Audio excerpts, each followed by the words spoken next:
Please be seated.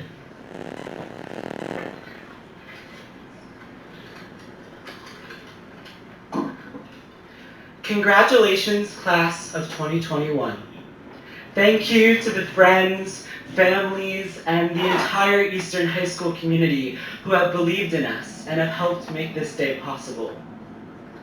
Throughout our high school years, I took for granted the accomplishment that all of us have achieved today. For so long, I believed graduation was simply something that happened. I didn't realize how wrong I was until it almost didn't happen for me.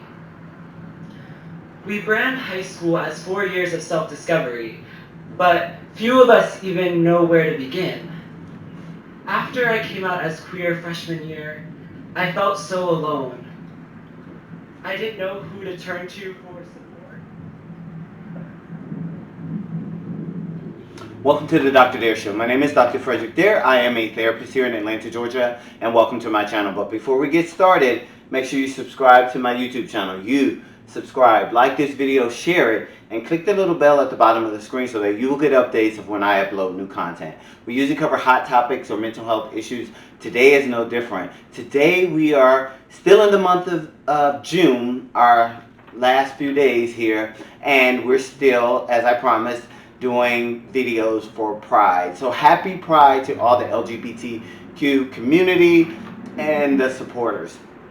And so what you were hearing was a little clip of a valedictorian for Eastern Regional High School, Bryce Dershem. So what happened was Bryce was delivering his valedictorian speech, and as you can see, he started out, but then he got cut off. Why did Bryce get cut off, right? You want to ask. So Bryce was beginning to tell his story about coming out as queer, as you heard that at the end, and about his struggles that he had. And we'll finish hearing that clip. But what happened was the microphone was cut off by Principal Robert Tull Jr., allegedly because they were saying Bryce did not comply with the speech that was written. So apparently, and teachers and professors and high school teachers and principals out there, tell me if this is fact or fiction, or nonfiction, I don't know. Anyway, they're saying that speeches that there's a collaboration between the student and the faculty when they are putting together speeches. And apparently, Bryce is claiming that the part about him being queer and his struggles that he was having was removed from his speech, but he decided to continue on with that. And he also allegedly accused the school of not allowing him to drape the flag, the gay flag, over his cap and gown, over his gown part. But the school is denying any of this. The school, they were saying that they didn't know anything about the queer part of the speech. It wasn't removed, allegedly, is what they're saying, I think. And so because it is Pride Month, I was giving kudos to Bryce for talking about his struggles. And one thing that I really liked about the speech is that he shared his experiences and mental health struggles as an example of how he persevered through all of that. And we want to finish this because I want you to hear how that carried out. You know, I'm always using these stories to get my point across of how to be proudful of who you are and don't let anybody take that from you, because if you don't love yourself, no one else will love you. So let's finish hearing the rest of the part of that, because he did get to continue after a short break. So the audience is cheering him on, telling him to bring it, finish.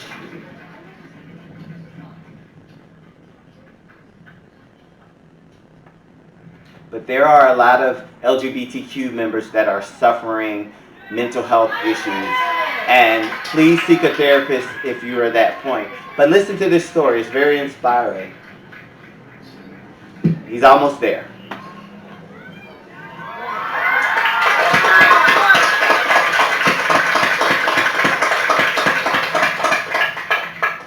As I was saying, we brand high school as 4 years of self-discovery, but few of us even know where to begin. After I came out as queer freshman year, I felt so alone. I didn't know who to turn to for support, for guidance, for a hug. Every day at school, I outwardly smiled while inwardly questioning how we were supposed to link the different facets of our identities.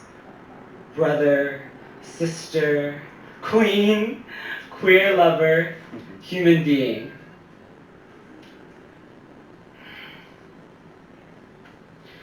Even though my family, my friends, and so many amazing Eastern faculty believed in me, I needed to accept the unapologetic version of myself for myself. We all do. But before we can even start down this road of self-discovery, we've got to make sure we are doing okay and can handle the drive, especially when it comes to mental health. As I struggled with my queer identity, I also began struggling more and more with mental illness, which only worsened with the coronavirus pandemic. Beginning September of senior year, I spent 6 months in treatment for anorexia. For so long, I tried to bend and break and shrink to society's expectations. There are times when it's hard to know if we'll make it down the road at all. As we walk beyond the halls of 1401 Laurel Oak Road.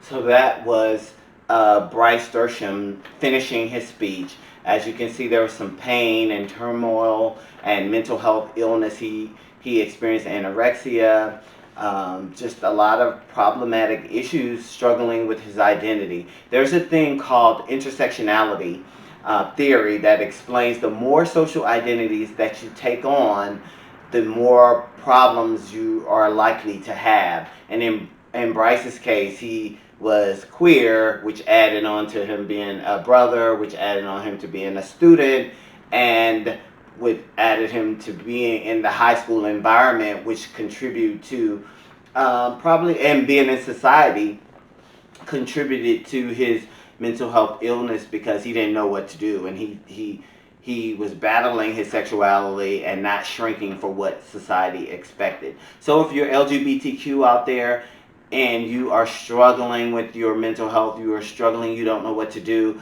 please reach out to a therapist. That's the important part of this video that I wanted you to get. Be prideful of who you are, and if you are struggling because, again, you've added this new identity to yourself, and of course we know society is totally, not everybody in society, but majority of the people in society are against LGBTQ, the homosexuality lifestyle, all of those things, and that can get hard and lead you to mental health issues.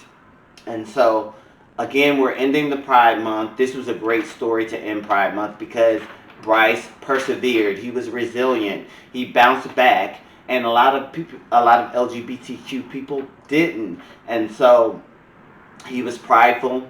He's steadfast. He did what he needed to do. He succeeded. He graduated. So shout out to Bryce Dershem. And so I thought that was a great story to end our Pride Month series. So happy Pride, LGBTQ. Be proud of who you are and keep persevering and being resilient. Yes. And so don't forget to subscribe to my YouTube channel. Yes, you subscribe. I see a lot of views, but please subscribe. I'm trying to get to that 1,000 mark of subscribers. Help me. And check out some of my other videos on anxiety, depression.